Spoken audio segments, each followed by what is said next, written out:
Good evening, everybody. Just finished watching Hyeog Chung go through and win against Tennys Sangren. It's there's new names to get used to pronouncing right now, and I definitely think Chung is one we're going to have to get used to. I think we're gonna be seeing him on the tour for a while. I think he's going to be competing right there to the end of big tournaments. First, Kay is the first one here. Hey, Kay, how's it going? We already got 3 thumbs up, too. Awesome, guys. Second one. All right. It's good to see you guys. Good morning from Germany. Jennifer's on. We appreciate you being on right now. It was a great game. That's right. Kay said it was a great game. I totally agree. Great game. And the last game stole the show, wasn't it? I mean, how about that little slice rally back and forth, right? Was that like 13 slice chip shots right in a row before finally Chung was the one who changed the direction, by the way. He was the one who took the brave spot and said, okay, let's get out of this backhand, brings it over cross court, and eventually Sangren misses the forehand in the net. But wow, we got some interesting comments going right now. Just slice, and put it away. It was an entertaining match, and I think though the big picture, rather than talk so much about the specifics of the match, I thought it was interesting that this is probably the first time Chung, now all of a sudden in this tournament he had to go through and beat a couple of big time players. He took out Zverev, which is kind of like right there. They're both big next gen players. Zverev certainly the more accomplished one, 4th seed. And Chung comes in and puts him out 6-0 in the 5th set. And then he backs it up by beating a legend in Novak Djokovic. In fact, Novak Djokovic, his idol. And you can see it because he does look like the next gen Novak, right? Do you guys think about this? He looks like the next gen Novak. In fact, that's what I'm going to start calling him here on Post Match with Pete, which is the fastest growing live tennis talk show on the internet. So now we own the fastest growing tennis talk show on the internet with Coffee Break Tennis. And now we've got the live one. And it's so nice to be with you guys. Diego, road is wide open. The road is not wide open for at all for Federer. Yes, I agree with Diego. This guy is tough. This guy Chung is tough.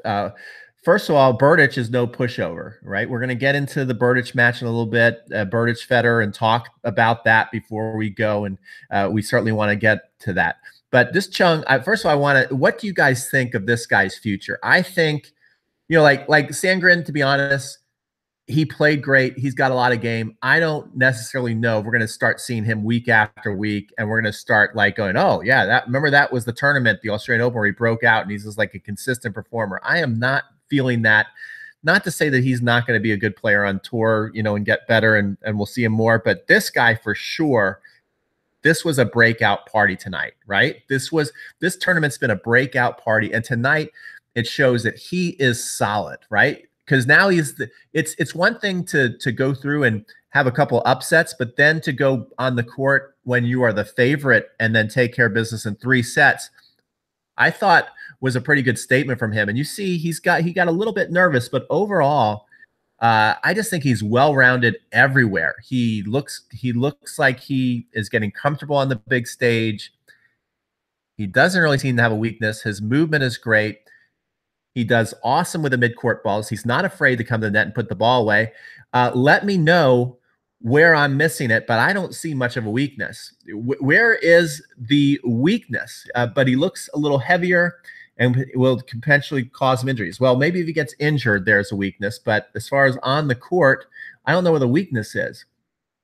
He looks like a next-gen Novak. Somebody says, yes, plays a little flat like Rafa. Okay, like Rafa. Rafa hits a lot of topspin. Anyway, weakness is the second serve. That's interesting. So Jennifer says she thinks Chung's weakness is the second serve. Yeah, his serve probably out of everything is his weakest part, especially since he is 6'3", I believe, and he certainly doesn't look like he's serving like a 6'3" guy. He's not hitting cannons, but at the same time, it's a pretty solid serve. Second serve is a little weak, I agree. So that's something that Federer might be able to pick on. And this tournament has really shown, if you're not hitting that second serve well, it's really tough to win matches. We saw Dimitrov last night not hitting the second serve well. In fact, he was just like stumbling all over that toss. And Djokovic, with his new abbreviated serve motion, not playing for so long, and the elbow injury, obviously his second serve was really weak. So Matt called it. Look for Chung to upset. Yes, Matt has been calling lots of good stuff. Okay, we have got somebody looking way ahead and said Chung is going to win the Australian Open. He could. He could do it. He's got a couple matches to go. He looks tough.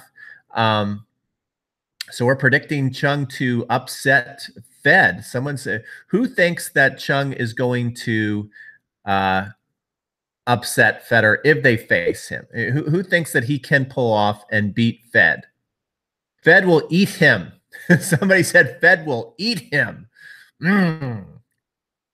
I think most of us are hoping that Fed will eat him. Here's my take on Chung. I really like him. He seems like he's very good at being a crowd darling. Like he's just like got this boyish thing going on. He's shy, but then yet he seems comfortable with the big stage, and humble, fun, just a fun-loving guy. And so I think I'm going to be a big fan of his, but this is the first tournament I've really noticed him. So I'm not really ready mentally to go, yes, I'm ready for him to beat Federer. I'm not ready to root for him yet for that. I think we talked about that the other day. Okay, so somebody said 60% Chung will win. Chung versus Edmund final. Oh my gosh. Brune, if it is a Chung versus Edmund final, I'm going to cry. I said it last night. We've had so many upsets. And then before Cilic went on and beat Nadal, I was saying, I don't want Nadal to lose, and I don't want Federer to lose. I don't want to see something like an Edmund Chung final. To me, that is not exciting. That's not what I signed up for. I don't think that's what most of us signed up for. I think we were all praying for the Nadal Federer rematch, which would have just been awesome. And now, to me, in my mind, for what I want, it's Federer or bust. I want Federer to win. I don't want Federer to be upset. And let's face it, Berdych is feeling confident. He could do it if he's playing big, serving big. And Chung is going to be tough. He's going to be a tough out. The guy is mentally tough. He seems like he's prepared mentally. He's going to be hard to hit through the court. He gets to a lot of balls. He makes a lot of great shots, and he can play offense too. So I do think that Federer will win that match, but I also think that Chung is going to be extremely tough out. It wouldn't shock me if he's able to shock the world and beat Federer. It wouldn't shock me. I mean, I don't think he's going to be so out of his league. But, of course, you never know. I mean, he looks like he's solid. He looks like he doesn't get too nervous. But the last game, he showed a little bit of nerves there serving it out. And when you're going in the semifinals against the biggest legend that has ever played the game, and then you have Rod Laver watching the match, right? That's a different story. You never know how. You just don't know how you're going to react until you're put in that situation. Chung improved his forehand dramatically in 2 months. I can't believe. I think he's saying I can't believe it. I think you're wrong. What am I wrong at? Wiz Tennis, we love you. Thank you, Joseph. But Fed is not his level. Fed is okay. So what we're saying, somebody's a little nervous that Federer isn't playing at the typical Fed level, right? That he is not firing on all cylinders. Matt from Coffee Break Tennis has not panicked about it, but he has also said, look, it's obviously not the same Fed that we had last year that was hitting these amazing winners down the line in the backhand. He is not going for the backhand down the line as much. And when he is going, he's hitting some missed hits. He's not just confidently pulling the trigger and hitting it like a laser like he was last year. But he certainly has, tremendous experience to draw back on. He's this close to the finish line, and to take Fed out, you're going to have to win 3 sets against him, and he's feeling healthy. That's the thing where I'm like, it's going to be tough to get Fed out. The guy is amazing. Federer's amazing. The guy is awesome, and he is feeling physically fit, it looks like. I think when we have to really worry about Federer losing these days is when, the back might be a little twinged up, but I think his back is fine. overall he's playing pretty good. He's not playing great. And he's got all this experience to go against these people. So, I think Federer really likes his chances. If you ask Federer, hey, going into this to get through and win, right? To win your next Grand Slam, you've got to go through and you've got to beat Berdych and Chung potentially, right? I think he'd sign up for that all day to get to the finals. If that's what he's got to do, I think he'd go, yeah. And then there's no Rafa waiting for me on the other side. Sign me up for that. Sign me up. That's a great way to get another one under my belt. Fed versus upgrade version of Novak. Now, guys, I think that's a little bit that's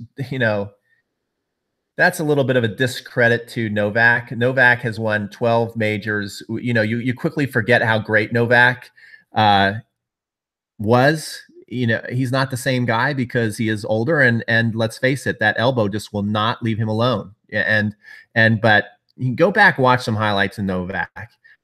Just a couple years ago, we were wondering who was going to lose a match. He won the Australian Open, then he won the French after he'd been dominating for a couple years before that, and it looked like the guy was virtually unbeatable. So, I think we got to give Novak a little more respect than that. To just say that this guy's better than Novak already, I don't think so. Yeah.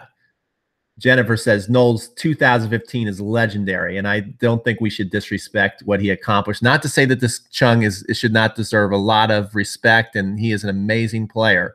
But to compare him to Novak and say he's a better version, he's a next-gen version, meaning that he plays a lot like him. I'm not saying he's a better version. So here we go.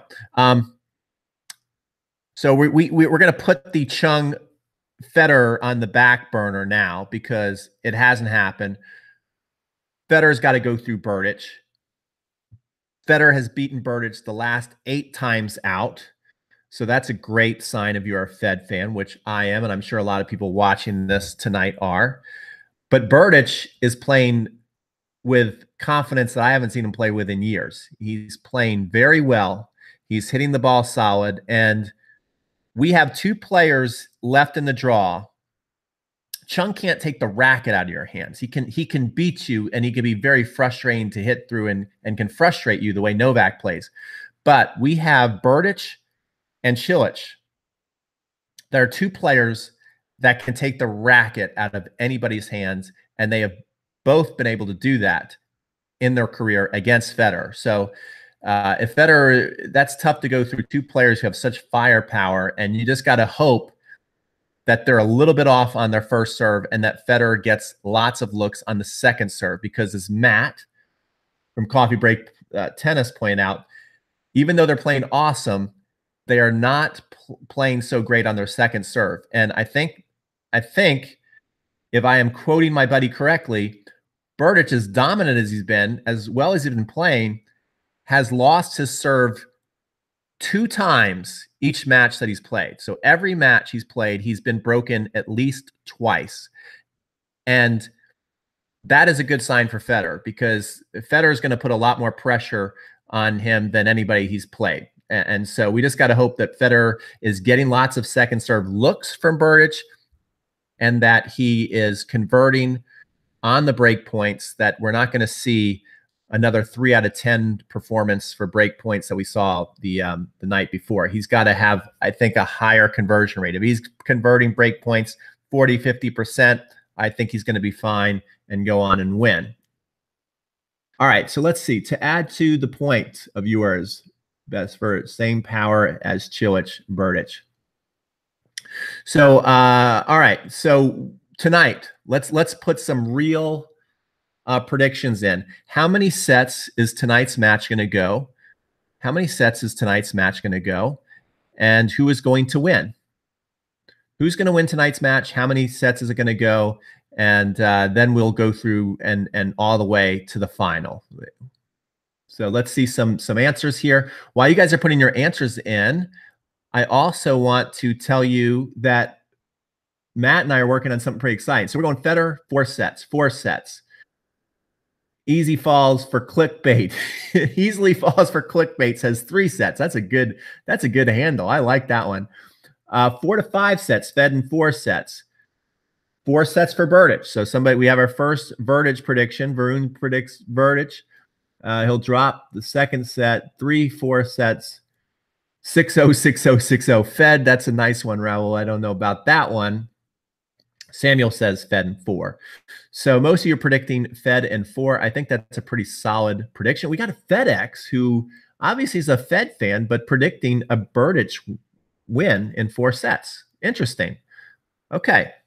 Jennifer says 3 sets to 1. So let's say you are right. Let's say you are the experts and you are correct. So Federer goes through. He beats Berdych.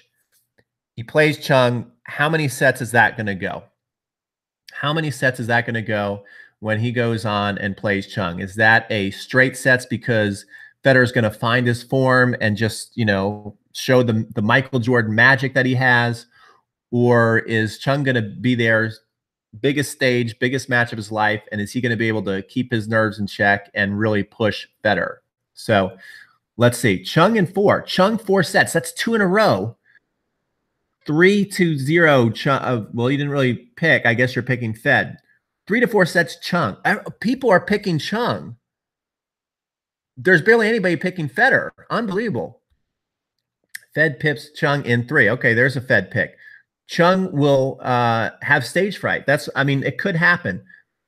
Fed in 4. So now we're having more people go for Fed. So it's almost like 50-50, Fed in 3, Federer 3 sets. Now the Fed fans and the Fed believers are really coming to his defense. But there's another Chung. And okay, so one thing that's interesting is this guy has this is his first tournament where he's really, well, he won the Next Gen tournament, but I don't consider that I think that's a good showing of potential, but it's nothing like the Australian Open. So this is the first time he's really come out. This is his coming out party. And in his first showdown with Federer, you guys have such confidence in Chung that you are picking him to beat the biggest living legend of all time. That's very, very interesting to me. So that really shows how much an impression this kid has made on us. And I think that the way he's been able to do this is he is solid. He doesn't really appear to have a weakness. And he's got the kind of game. So we have some dynamics of people who are in this tournament who have the type of game who can really frustrate Federer. Some of them can hit through him, and then some can keep a lot of balls in play. And, one thing that Novak had at his peak, I got to take a little sip here. One of Novak's greatest skills was the way he could move. And even though Federer was in control of the point, Federer would go for too much because he respected Nadal's movement so much and his ability to pass him. Same thing with Nadal. When Federer was losing to Nadal, is again that tremendous defense they could play that makes Federer get a little nervous, miss some approach shots or some easy shots, and they kind of got into Federer's head. So Chung has the kind of game that can get into Federer's head. Berdych and Cilic have the kind of game that can hit through Federer and take the racket out of his hand. So Federer, even though he is by far, the top dog, it's not going to be easy. But at the same time, if Federer is on his game and those guys are a little off his game, Federer could absolutely wipe them off the floor. And it could be like last year's Wimbledon, where Federer pretty much just went through 2 weeks and barely broke a sweat. And if we look at this Australian Open, we're saying that Federer's not playing great, yet he hasn't dropped a set, guys. Let's not keep that in mind. He's playing the best players in the world. He hasn't dropped a set. He certainly had a pretty nice draw. Let's acknowledge that. And it's so funny how tournaments work itself out, because when you first looked at Federer's draw before the tournament started, you're like, Federer's got a pretty tough draw. He's got a tough draw. Now you're looking at it going, he's had a pretty easy draw till now. And he's getting to play 2 people that if you ask him before the tournament, hey, what do you think about this to win the tournament? He'll go, oh, yeah, all right. I like that. I can do that. I'm a legend. So far, we got 16 thumbs up. Really appreciating the thumbs up. And it's foolish and ignorant. What is foolish and ignorant, Daniel? So anyway, there we go. Now, let's say the legend gets through. because I don't want to put that vibe out there that we're going to start talking about Chung in the finals. Let's say the legend Federer gets through. Are we predicting that he's going to play Cilic? I keep saying Cilic. And I just realized what a big mistake that is, because Edmund is pretty darn tough. Edmund could certainly be there in the final. And I want to kind of give myself a little slap in the face. I deserve 2 slaps in the face. I'm giving such disrespect to Edmund, and I didn't mean to, because Edmund played a great match against Dimitrov. Dimitrov, his second serve was way off, and better than that, I just thought Edmund played a great match, and I didn't think that Dimitrov played terribly, for sure. I thought he played a pretty good match, and Edmund's tough. So let's see. So start putting it in. Are we seeing Cilic or Edmund in the final? I predict Edmund in the final. Yep, Cilic is going to go through. So put him in there, guys. We're going to have, told you Edmund be back in the 4th round. I don't see him beating Fed, though. Edmund's forehand is ridiculously big. Yes, it is. It is ridiculously big. It's honestly unbelievable who the final 5 men are. No one would have predicted this. Yes, right, exactly. Cilic, Edmund, Cilic. So again, one thing that the tournament has done a good job of, Edmund is not the same level as Chung. Okay, Josh. Josh always has good stuff to say. Edmund is tough, but I'm still going to go with Cilic. So I think most of you are going for Cilic, but it is more Cilics are coming in. You spelled his name wrong. Oh, no. Did I spell his name wrong? Are you sure? Oh, I did. I will correct it after. I got on in a hurry, guys. Should I give myself another slap? Anyway, thank you for that heads up. So most people are picking Cilic, Federer. Oh, we got a match. Joseph predicts Federer defeats Cilic. Remember this, guys, 6-3, 6-7, 6-3, 6-4. You do not get more specific than that, Joseph. Someone take a screenshot of that. I wish I had time. It's flying by so fast, and doing this, I'm probably not gonna do it. But Joseph, that was pretty ballsy prediction there. I like that. I like that you just did that. Okay, very cool. We've got 27 thumbs up. You are watching Crunch Time Coaching post-match with Pete. Here is what I wanted to talk to you about before we leave. Let me tell you guys this. What do you guys think about this? How about an hour before the Grand Slam final goes on, Matt and I from Coffee Break Tennis, we host an Australian Open trivia game, to where we will be asking you questions about the most memorable moments of the tournament, maybe scores, maybe funny incidents that happen, lines that players said in their interviews, things like that. And we will have a live trivia contest. Yes, okay. Somebody likes it. They're going, yes, yes, yes. We will give away prizes. Would you guys show up to this? Because we want to make sure that we get a great turnout. We'll be, okay, we're getting thumbs up. We're getting lots of thumbs up. That'd be cool. Make sure that you put that down, because we're pretty much going to do this. Okay. Awesome idea. All right. Mimi says, follow me. Okay. I will. You maybe write that down and when this goes off live, because once these notes go, they just go forever. Tournament not as exciting as last year, though. Well, of course, we all wanted Federer now. So lots of people are saying yes. Okay. I'm going to turning it up. Okay. Awesome. Turn it up. Show up. Agreed. Okay, cool. So that's it. So yeah, what we're going to do is Matt and I will host a live Australian Open trivia show. We will be asking you guys questions. Usually the way we're going to do it is probably the first answer that comes in correctly. You will answer the question right. We're going to have to figure out a point system and prizes. So we're working that all out in our head, and we just cannot wait to see you on there. Who hates prizes? Everybody likes prizes, right? There's got to be prizes. So yeah, so we're excited to do that. And so be looking out for that. So it'll be about an hour probably. Why the hell not? Why the hell not? It'll be about an hour before the tournament starts, before the match starts. And it'll be a lot of fun. So we can't wait to see you on there. I'll keep talking about it throughout the week to keep reminding you. Invite your tennis buddies, right? Tell your tennis buddies to come to Crunch Time Coaching and click on the notification bell. So then that every time we go live or every time Matt goes or we have a new instructional video out, participation prize, participation prize. Oh, look at that. Joseph says, subscription to Crunch Time Coaching. Thank you so much. Pete, do you think Dimitrov will win a slam this year? Random question. Good question. I would love to see him win a slam this year, but certainly what I saw last night is Dimitrov really has got to get his second serve down. He reminds me of a junior who is trying to develop an advanced looking serve. What I mean by that is most pros, when they toss the ball up, they look really, really balanced. He looks like you just don't know where he's going to land. He doesn't know where he's going to land. And I think that Dimitrov has got to get the second serve in order before we even talk about him winning a Grand Slam.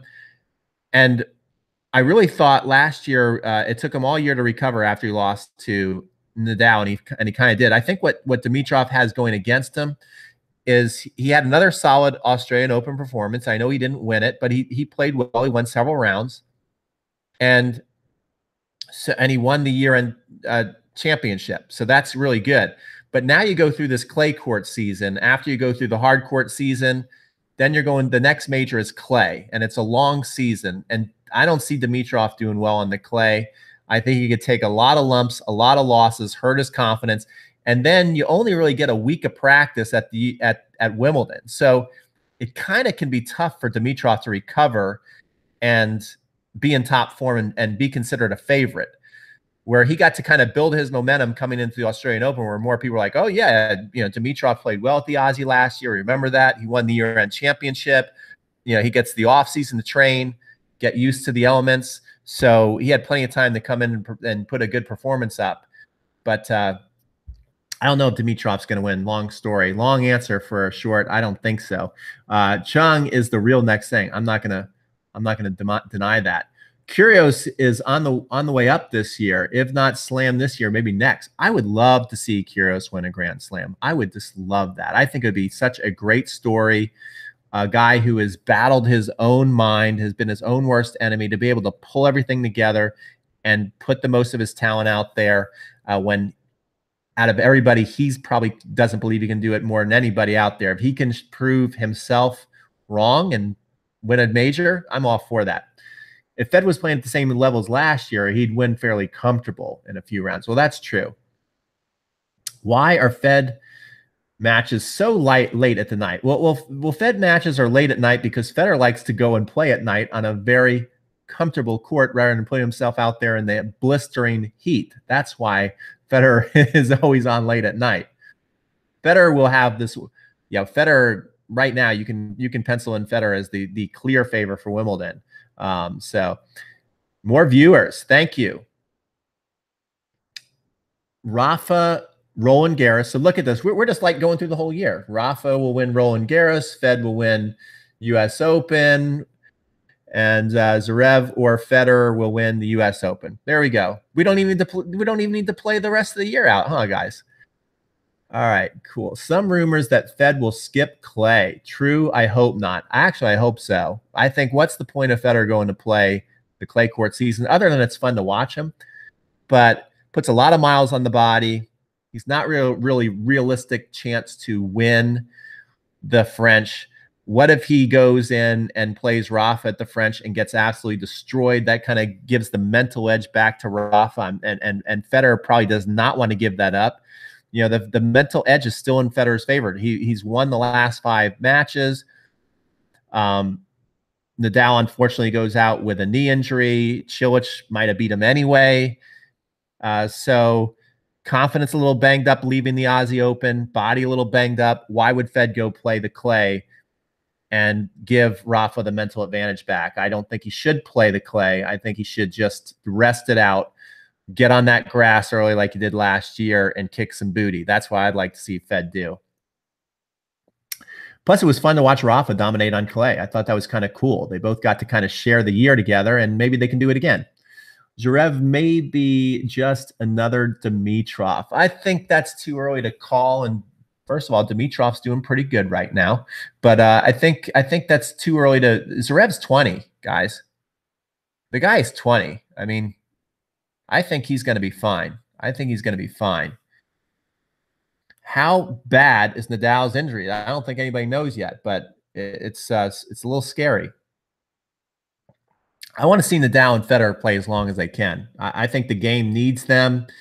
They are just legend. When you get to see like literally two legends on the court, and they've had such an epic rivalry and carried the game so long, I just want to see it go. I just want to see it go and go and go. Not wanting that to end yet. Zverev, by almost all accounts, is more accomplished and has more potential than Chung. I agree, Joseph, but Chung really kind of showed out of nowhere. He's really putting his game together, and he looks solid. I don't know about that. I think those guys are going to have some battles through the years.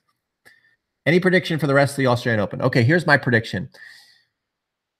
I think that Federer certainly has to be careful. The danger is don't be too careful, Fed. You're going to have to go for your shots to win this. But certainly it is not a shoe-in. On paper, it looks good for Fed, but when you really think about it, he's playing some people who are dangerous. But ultimately, I mean, Fed's got all the tools to win this. It's Fed's tournament to lose. He knows how to win. He's won more than anybody else. He feels physically good. He hasn't dropped a set. I mean, Federer should win. That's it. I think Federer should win. Cilic and Edmund, that's going to be interesting. I think it all depends on how Cilic serves. I think if Cilic serves lights out, he beats Edmund. I think he has to serve definitely over 60%. If he drops his serve percentage under 60%, if he's hitting 55% first serves, then I think Edmund is going to beat him. I think Edmund's a little more solid off the ground, a little better mover. Chung will be top 10 by the end of the year. Jennifer, I think that's a good call. I think that's a good call. All right, guys, that is it. I am going to probably go to sleep now for a little while and try and catch the tail end of Federer's match and maybe be up and do a post-match with Pete. I really appreciate you guys being on with me. Do a post-match with Pete after Federer wins, right? I'm just going to put it out there after Federer wins. So hopefully I'm not going to have to eat my words. It won't be my first time. It won't be my last. But hopefully I'll be back with you guys when Federer wins. And remember, start penciling in an hour before. We'll let you know if there's any changes. But right now, I think an hour before the Grand Slam final, be ready for Australian Open trivia. And Matt and I really have to man, you were really missing out on a lot of sleep. That's true. Me and Matt both are. After I do my post-match with Pete, Matt gets right up early in the morning. He's been watching all the matches too, and he puts together a great coffee break tennis show for you guys every day. So thank you guys. So Matt will be on there as close to 11 as he can tomorrow. I might be on for Fed after Fed's match, and we are going to be working on an amazing, fun Australian Open trivia game for you guys, which I'm so happy you guys are excited about. All right, that's it. Now, before you leave, give this broadcast a couple more thumbs up if you haven't done so. That's my only request, because when you give thumbs up, YouTube goes, maybe we should spread some love to this video and show this to more videos, and then we get more subscribers, and then we get to do more of this fun hangout content. Thanks for the effort. Thank you, Vincent. Good night. Good night, everybody. You guys are awesome. Matt and I really do. We talk about you guys a lot, and we're just like, these guys are just awesome. We love the support. We appreciate it. Keep it coming. Keep it coming back and forth. Pete, I hope you're right. I sure do too. I hope I'm right too. Take care, guys. 42 likes. Thank you. Thank you so much. I got to figure out how to turn this thing off.